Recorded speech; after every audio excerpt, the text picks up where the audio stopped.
At the Detroit Silverdome, the Lions were expected to give the Browns a real pummeling if past form held up, where Cleveland had a string of 7 straight losses in the Motor City. In fact, the Browns trailed in the series by a whopping 12-2 margin.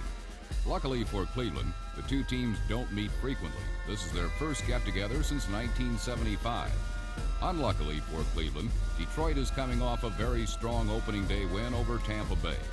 The Lions' defense was awesome against the Bucs, shutting them out and piling up 7 quarterback sacks in the process. The main man of the onslaught was number 79 defensive end William Gay, who totaled 5.5 traps. Gay's target across the line will be Brian Sipe, who is once again the Browns' starter at quarterback. This year, Cleveland has installed the one-back attack for the first time. But the main strength of this Browns squad lies with its linebackers. Number 52, Dick Ambrose, and number 50, Tom Cousineau, give Cleveland a nice blend of youth and experience in the middle. Cousineau has been playing with more confidence and impact than he displayed in his rookie year. On the outside are Clay Matthews and Chip Banks, number 56, who seems to have taken up where he left off as Defensive Rookie of the Year.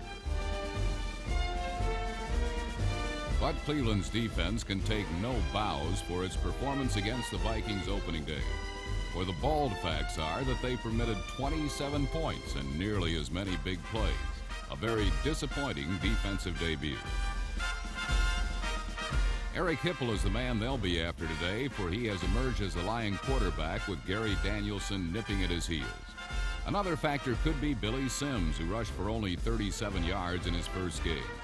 This game breaker could be ready to explode as the Lions go for a second straight win against the Cleveland squad, which is still looking for its first victory of the new season. It's a continuation of a 30-year and very lopsided rivalry, the Cleveland Browns versus the Detroit Lions.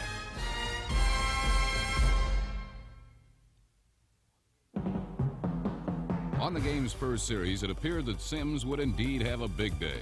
Number 20 ran free and easy through the middle of the Cleveland defense. On just the third snap of the ball game, Hipple went deep for Leonard Thompson and found him for 80 yards.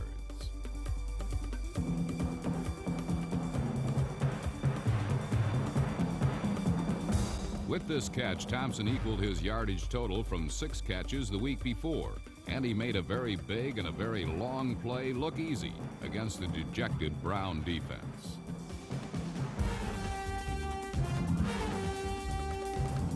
Another angle of the 80-yard bomb reveals Hipple never looked anywhere else but in Thompson's direction, where he had beaten reserve cornerback Larry Brazile by several strides. Brazile was playing due to an injury to Lawrence Johnson, so it was no coincidence that the Lions came at him on their first pass of the game. To say Brazile was burned would be quite an understatement.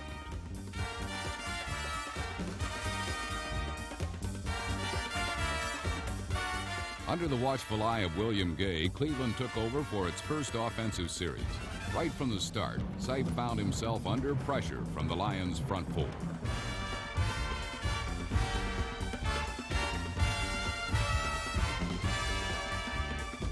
When Sipe's forward wall did give him some time to pick out a receiver, the Lions' secondary came up with a fine defensive play to break up the pass. It looked like a long day for the Browns offense until their second series, when number 38 Johnny Davis ran into a brick wall, then bounced outside for 16 yards and a first down. With Charles White out for the season, Davis, the former 49er, is Mike Pruitt's partner when Cleveland lines up with 2 setbacks. 4 plays later, Cleveland's line held off the Silver Rush, and Sipe had time to go up top to number 83, Ricky Feature, for a pretty over-the-shoulder 42-yard touchdown.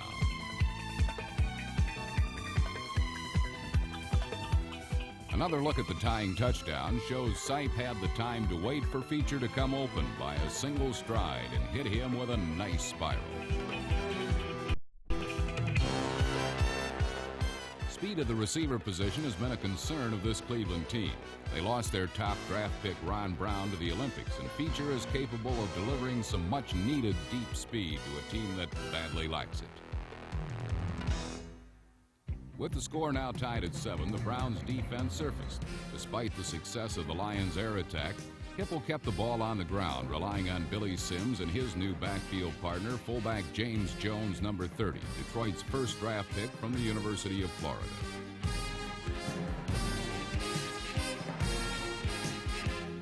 But the Lions' setbacks found little room to run, although the same can't be said for their pass routes. Witness Tom Cousineau's coverage of Sims coming out of the backfield.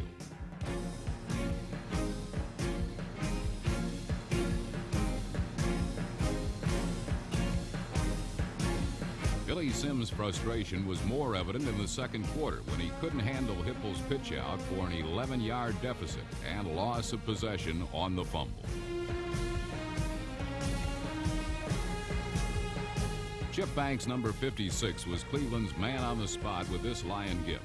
But Sims had lots of company, for through the last half of the first period and almost all of the second, the Lions simply couldn't tie down the football.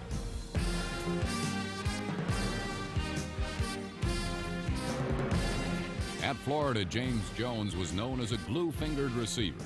This play gives no evidence of that ability. But everyone wearing silver and blue was having problems. Even when Hipple hit a receiver on the numbers, this one to Mark Nichols, number 86, the ball ended up on the ground. This fumble recovery was negated due to a Cleveland offside. Of the 4 times Detroit had possession after their opening touchdown pass, 3 of those series ended in disaster. 1 on Sims' fumble, 2 others on interceptions. The first took place when a diving Hanford Dixon, number 29, picked off Hipple's pass over the middle.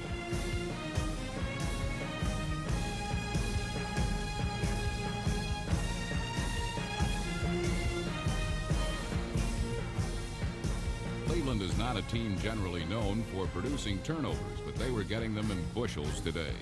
Their second interception came from the shotgun when under heavy pressure, Hipple overthrew Jeff Chadwick and put the ball right into the waiting arms of number 40, cornerback Rod Perry.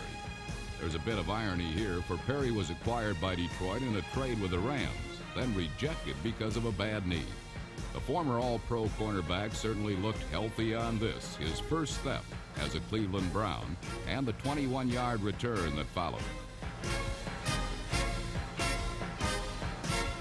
While Detroit was having its troubles, Cleveland's new 2 tight end offense was clicking smoothly.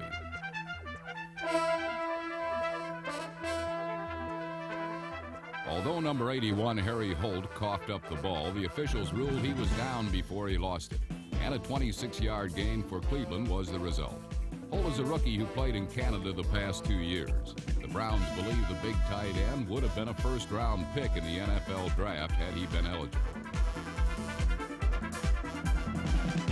2 plays after Holt's catch, Sipe dumped the ball to Mike Pruitt in the flat, and the big fullback did the rest, giving Cleveland a 14-7 lead. While Harry Holt is one reason for the Browns' 2 tight end attack, Mike Pruitt is another. In the lone setback formation, he will shoulder the running load, which should give him a good crack at a 4th 1,000-yard season.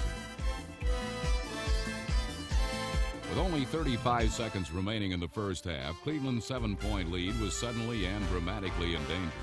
Jeff Gossett punted 41 yards to Alvin Hall, who wisely waited for his blocking wedge to form, then streaked right up the middle and down the left sideline for 66 yards before being run out on the Browns' 5.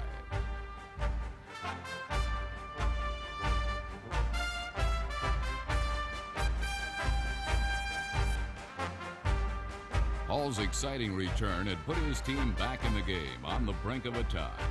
Let's look at the play from punter Gossett's perspective.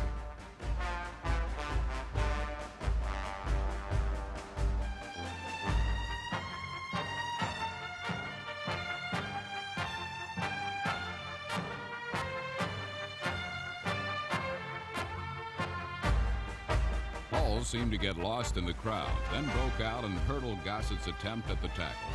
From there, it was clear sailing until safety Al Gross pushed him out of bounds.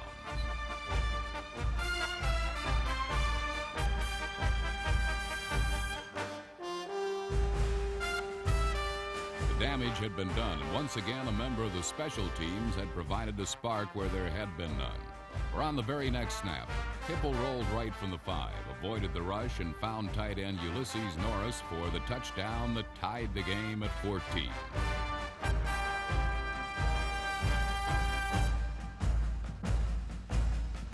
Another look at the score shows a good play fake to number 30 fullback Jones, who came open in the end zone. But Hipple's sprint out allowed him to spot Norris all alone. And despite being outplayed for most of the half, Detroit went into the locker room even with the Browns.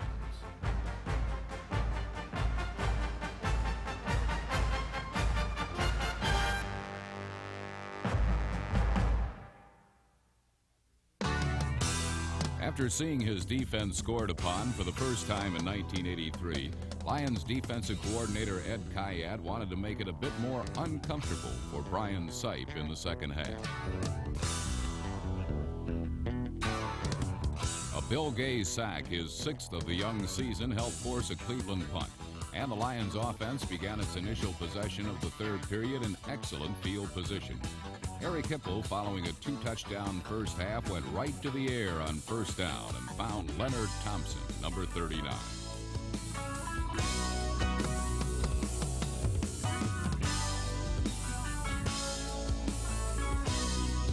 Thompson proved to be Detroit's top receiver against the Browns, and another hookup from Hipple moved the ball to the Cleveland 22-yard line.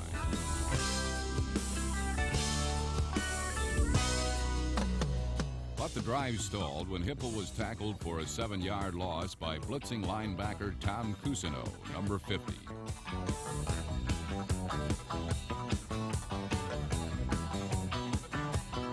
The Lions had to settle for the field goal as they were unable to take full advantage of their fine field position. But Eddie Murray's 43-yard boot did put Detroit ahead 17-14 with 5 minutes gone in period 3.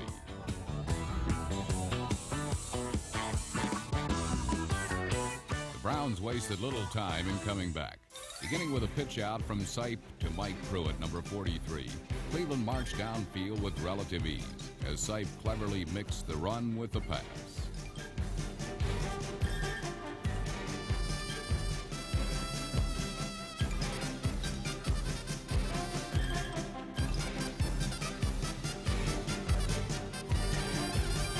Completions to tight ends Ozzie Newsome and rookie Harry Holt, number 81, punctuated Sipe's effective use of the short passing game and allowed the Cleveland quarterback to confuse the Lions defense by calling a draw play.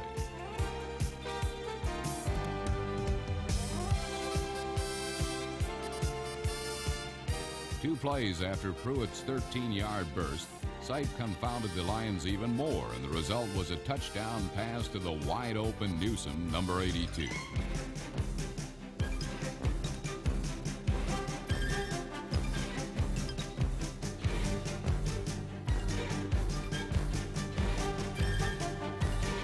Newsome is listed as a tight end, but like Kellen Winslow of the Chargers, he can perform any function as a receiver. His enormous physical skills make him equally valuable as a deep threat and in the control passing game, where his ability to run with the ball can best be utilized, as it was on this 15-yard score.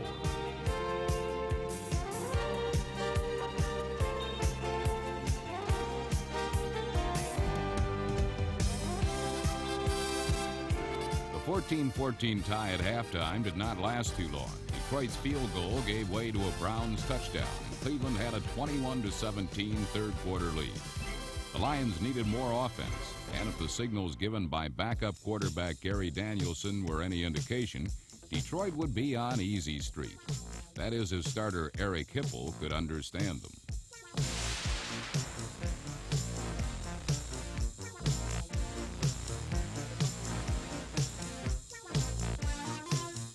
Maybe something was lost in the translation, for on Detroit's next possession, Hipple was sacked for a 17-yard loss, and the Lions were forced to punt for only the second time in the game.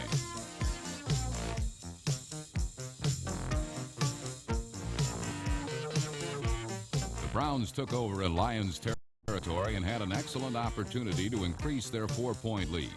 Once again, Sipe used all weapons at his disposal. First running back Mike Pruitt, and then wide receiver Ricky Feature, number 83.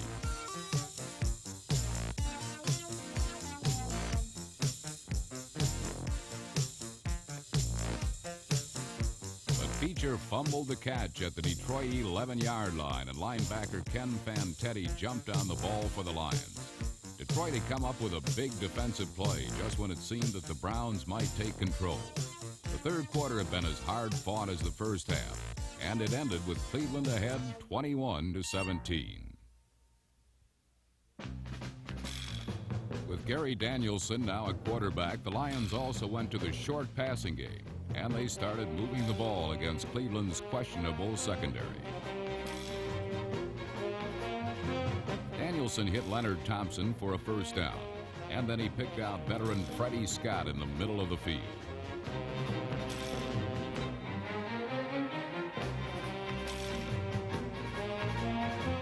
But Scott, number 87, like his counterpart from Cleveland, could not hold on to the ball after making the reception. And when the bodies were finally sorted out at the Lions' 45-yard line, the officials ruled that the ball belonged to the Browns.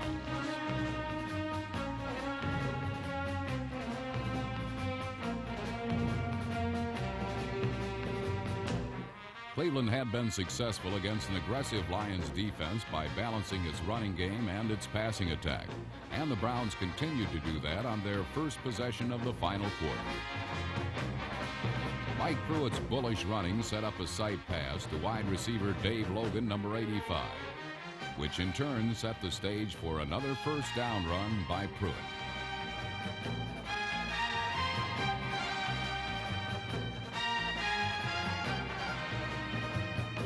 Pruitt would end the day with 137 yards rushing, and his powerful stabs at the defense undoubtedly wore the Lions down. With the ball at the Detroit 22-yard line, Sipe found Logan in the corner of the end zone for a touchdown, and a 28-17 Cleveland lead. The scoring strike to Logan was Sipe's fourth touchdown pass of the game, the seventh time in his NFL career that he has thrown 4 or more touchdowns in a single game. The second look shows that Sipe made a quick pump fake over the middle to freeze the defense before lofting the perfect pass to Logan.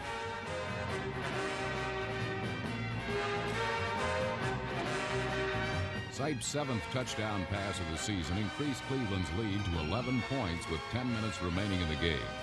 Detroit now needed to get in the end zone twice in order to win, and the strategy to be employed was the subject of much sideline discussion between the Lions' two quarterbacks, Gary Danielson and Eric Hipple.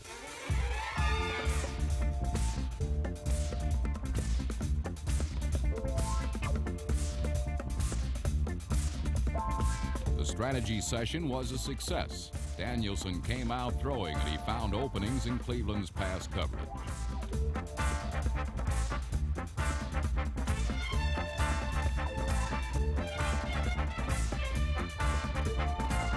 It did not take Danielson long to bring the Lions to the Browns' 15-yard line. And from there, the veteran quarterback needed just one more pass to get Detroit right back in the game.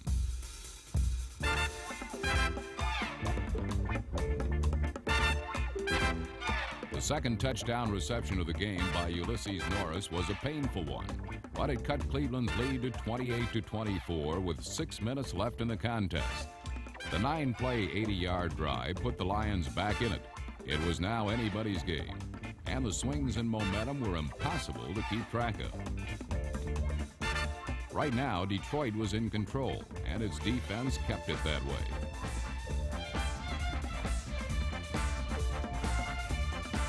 Number 78, Doug English, tackled Sipe in the end zone for a safety, and the Lions now trailed by only 2, 28-26.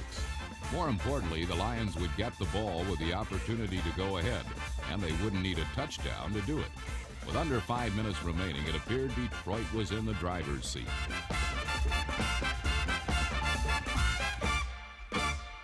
But it all came apart on the following possession.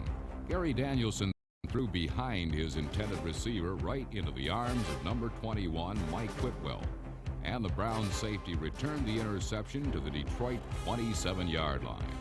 A Matt Barr field goal was the end result, and the Lions, now trailing by 5, needed a touchdown with less than 2 minutes left in the game.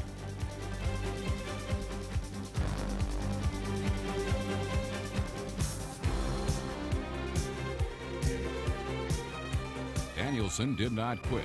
He used the clock well, throwing short passes to wide receiver Leonard Thompson and rookie Jeff Chadwick.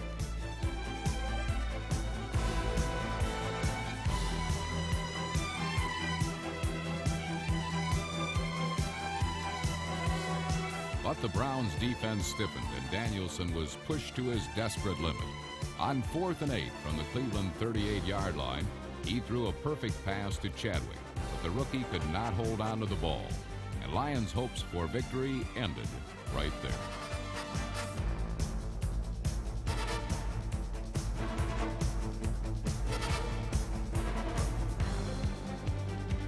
For Detroit, it was a tough one to lose, particularly in front of the home crowd, and on a day when its quarterbacks threw for over 350 yards and 3 touchdowns. But the Lions could not contain Brian Sipe and Mike Pruitt, and in the end, that proved to be their undoing. The final score from the Pontiac Silverdome, the Cleveland Browns 31, the Detroit Lions 26.